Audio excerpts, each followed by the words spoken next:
I was warned never to close all doors in a room. There has always been a rule in my house. You must leave at least one door or window open in any given room of the house whilst you are in it. It was drilled into me since I was old enough to reach for the door handle. I didn't understand why for a while. My parents usually weren't superstitious in the slightest. I even saw from pictures that they owned a black cat a while before I was born. I rarely, if ever, questioned them, though. My parents were kind, calm people, but if I ever came close to breaking the rules, or even asking too many questions, they would turn serious and wouldn't let me off without a 30-minute lecture first. I didn't actually believe in the superstition, thanks in part to them not telling me what the consequences would be for not doing so. But I didn't want to anger them, even if it meant leaving a window or door open in the cold. When I was 19 years old, however, my parents had gone to my grandmother's house to see my aunt, who was visiting from Australia. I quickly volunteered to watch over the house while they were gone, which seemed to make them happy. In reality, I was just using this as an opportunity to have my girlfriend of 6 years over. Anya's father didn't like me very much, so I wasn't in her house very often. My parents didn't allow guests, so we mostly saw each other at school. That weekend, though, I invited her over and she arrived less than an hour after my parents had left. She knew about the rule, of course, but that was mostly from me venting about it to her. From her perspective, I probably just had weird parents. Maybe if she had taken it more seriously, or if I was more strict, then what happened next could have been prevented. After a while of watching movies, she went to use the bathroom, but 30 minutes later she still hadn't left. I began to grow worried, asking her if she was all right, and when I got no response, I opened the door. She wasn't inside. I looked around the room and realized that she must have closed the window while she was in there. And now she was gone. Not a great way to find out that the superstition was real, was it? Her disappearance was a big thing. Most people assumed that her father had killed her on account of him being a big mean Russian guy who gave everyone death glares, as well as the fact that he frequently got into arguments with his daughter. The investigation turned up nothing, of course. I didn't say anything, but I think my parents suspected something. I joined the military not long after. I guess I just hated being in the house where she disappeared, and I somewhat harbored some resentment to my parents, and more so, myself, for not being more strict with the rule. I wish I had stayed in contact with them, though. They died in a car crash last month. They left me the house, among other things. Yes, I hated the house, but it was big, and I hadn't had any great places to stay in the 5 years since I had left. I spent last night getting drunk. That's how I've spent a lot of nights since I got discharged. But being in the house where I lost Anya wasn't good for me, and I took to the drink especially hard last night. In my drunken state, I decided I'd reunite myself with her. I walked into the bathroom, closed the door and window. I immediately felt a wave of nausea, though not from the alcohol. Realizing what I'd done, I sobered up pretty quickly. I looked through the window to see that it was pitch black outside, despite the fact that the sun had only started to set when I had entered. When I opened the door, I stepped inside the kitchen, but that wasn't right. The bathroom was located near the front of the house. The door slammed shut behind me, but when I opened it, I was in my upstairs bedroom, then my living room, then my basement, then the guest bedroom. It's like my house, but wrong. It's a maze of every room and story, but in the wrong places. I'm writing this from the downstairs bedroom. I found out that my phone is connected, but I'm not going to call for help. I don't want to risk anyone getting stuck in a hellish, distorted replica of the house like I'm in. There'd be no point anyway. I don't think I have long left. I hear eerie noises from the woods outside. But it's worse than that. I've just heard footsteps upstairs. I'm sure some of you are concerned for my safety after my last post. I think that now is the time to update everyone on what has happened since. Many of you in the comments suggested that the footsteps that I heard might be coming from Anya, so I set out looking for her not long after. It's strange, seeking out something in this maze. I'd stepped through a door in the kitchen, hearing footsteps upstairs. Then I'd walk through the door into the upstairs bedroom, seemingly hearing footsteps from the next room, only to end up in the attic and hear footsteps below me. As I made my way around the house, I began to notice some things. The house wasn't an exact replica of my own. The paint was fresher on the walls. The mirrors were cleaner. The carpets were different colors. Most noticeable of all, though, was that the radio and phone looked like they were from the 30s. I even saw a typewriter. Eventually, a little under 2 hours later, I stepped into the kitchen and at last I was faced with Anya. "Eric, how are you here?" she asked. "The same way that you got here. How are you alive?" I responded. "As soon as you leave a room, it returns to its original state, as it was before you set foot in it. That's why the fridge always restocks itself," she explained. "No offense, Eric, but you look like you haven't slept in a while. Or shaved." "Kind as ever," I replied, both of us laughing half-heartedly, still tense from the very nature of our current situation. "At least you put on some muscle. You used to look like a stick figure." She laughed again. "You look a bit different yourself. Your sense of fashion has changed a bit." She had changed a lot. Her hair, which I remembered as being shoulder length, was much longer now. She also appeared thinner and paler, probably from being inside this house for the last 5 years.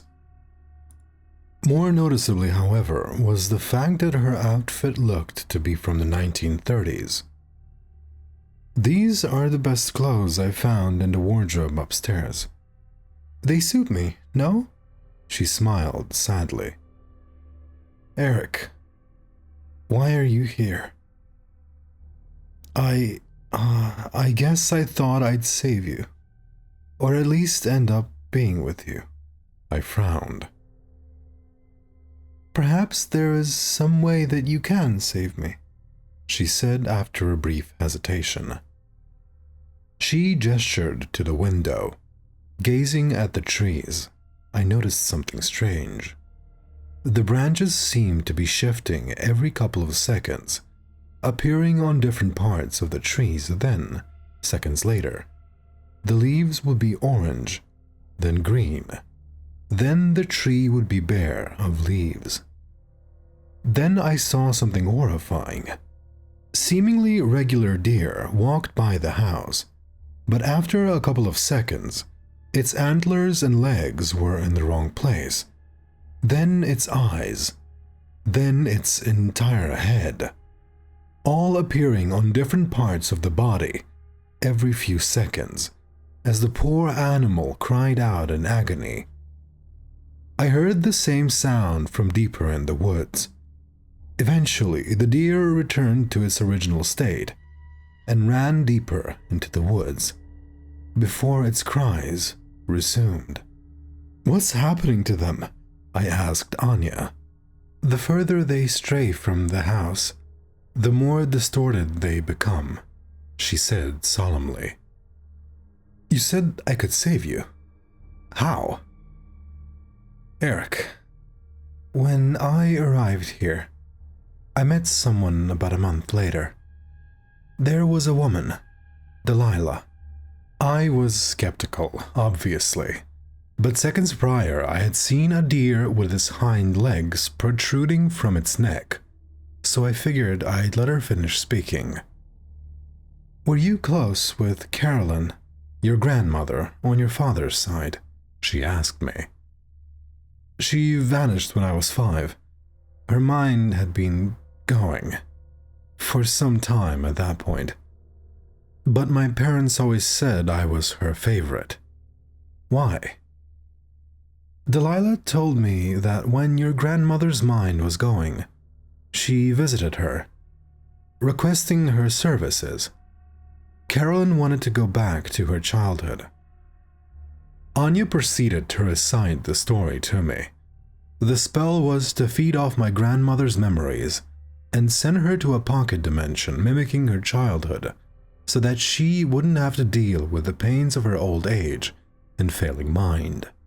The plan was that she'd seal herself in her old room that night, disappear from this world, and wake up as a child in her 1930s pocket dimension. Delilah went to check up on her about 10 years after casting the spell. Apparently, she does the same for all clients. But when she visited the pocket dimension, she found Anya trapped inside. The pocket dimension had tried to draw on Carolyn's fractured memories and ended up creating this distortion of her childhood home, constantly trying to replicate it. Why didn't she stop it? I asked Anya. Delilah went to confront Carolyn. She told me I'd be out in 10 minutes. She never came back, she responded. Wait, my grandmother is here? In the house? That's why I think you can save me. Perhaps she'll recognize you and end this somehow. It's our best bet. She led me through the house, and after about 3 hours, we ended up in the upstairs hallway. I looked at the end, the entrance to my grandmother's old room. Anya and I braced ourselves and walked through the door. Sitting on the bed was my grandmother, as I remembered her. But a few seconds later, it was a young girl, then a middle-aged woman, then a teenage girl, then my elderly grandmother once again. Grandma, it's me, Eric. She stopped staring blankly ahead, then blinked a few times. She looked old and confused. But when she met my eyes, a look of realization dawned on her face. Oh, Eric, you've gotten so big. Grandma, you need to stop this, please. She looked much more awake than before. I don't want to go back. I'm close. If I can just get this right, I can go back to when it was easier. I know, Grandma, but you've been sitting here, trying to recreate this for 18 years in the real world. 18? Please, Grandma, just let it go. Let us go. You can rest. There were tears in her eyes. Then she slammed them shut, and I was faced with a skeleton lying down on the bed. Anya and I looked around to see that we were back in the real house, the real world. We hugged each other excitedly. She was crying. I buried Grandma Carolyn in the backyard, outside the house. I think she would have liked that. The house isn't cursed anymore, thankfully. Anya is understandably baffled at how much things have changed in the last 5 years, and she has developed an interest in some real old-timey fashion. I think it might take her a while to adjust. I'm glad I was given an opportunity to save Anya and give my grandmother some peace. Even still, though, I hope I wasn't left anything else cursed in my inheritance. A couple of days passed, and I was certain that the curse on my house had been lifted. I think I might have jumped the gun on that. This morning, when I went downstairs, I couldn't find the computer that I bought last week. I thought that maybe a burglary had happened while we were in the pocket dimension. I mean, it wouldn't exactly be difficult, considering that the windows and doors are usually left open. The television was still there, sure, but it probably wouldn't be a burglar's main priority. I mean, the thing is nearly 20 years old, but looking beside it, I saw my old PlayStation 3. But I had sold that years ago, around 2015, I think. I walked to the kitchen and saw that old radio that my mother had thrown out a decade ago. On the counter, I found the keys to the car that my father had sold a year before I moved out. Something was very wrong. I was suspicious at that point. I returned into the kitchen, emptied the contents of the fridge onto the floor, then left the room. When I opened the door again, the floor was clean, and the fridge was full again. It had returned to its original state, as I had remembered it. It was then that I put the pieces together. When my grandmother died, her pocket dimension didn't go away. We didn't even leave it. The spell is now drawing on my childhood memories instead of my grandmother's. The reason her house, and more so the world outside, was so distorted was due to her failing memory. The memories of my childhood house are intact, sure, even some parts of the surrounding forest that I used to play in. So that's why the house isn't constantly shifting and changing like last time. But the spell that caused this whole thing concentrates on memories of the home. The further away from the home, the more distorted the world of the pocket dimension becomes. And 15 minutes ago, Anya said she was going to drive to town to buy some groceries. I rushed to my father's car and sped down the road. After a few minutes of driving, I began to hear the eerie noises from the woods that I had heard upon first entering the pocket dimension, which I now knew were the cries of the distorted animals deep in the forest. Not long after, the trees began to distort, changing shape, height, and color in moments. Finally, after 10 minutes of driving, I saw it. In the distance, my mother's car, which Anya had taken, was being distorted. I stepped out of my car and heard it. Anya was screaming. She was trapped inside the vehicle, and she was being distorted alongside it. I wanted to run over and pull her out of the vehicle, but I knew if I strayed any further, I'd become distorted too. With tears in my eyes, I drove back to the replica of my home and wrote this. There's not much battery left in my phone. When it dies, so does my connection to the world outside this nightmare. When my grandmother died, this spell, this curse began drawing on my memories because I was the closest person inside the pocket dimension. I'm thinking that if I die, I will transfer to Anya and feed off her memories instead. She will still be stuck in this hellhole, but from her screams, I'm certain that anything is better than the distortion she suffers now. It's the only solution I can think of, considering Delilah, the one who cast this spell in the first place, either got herself killed or gave up trying to end it. This is why this will be my final update. Goodbye.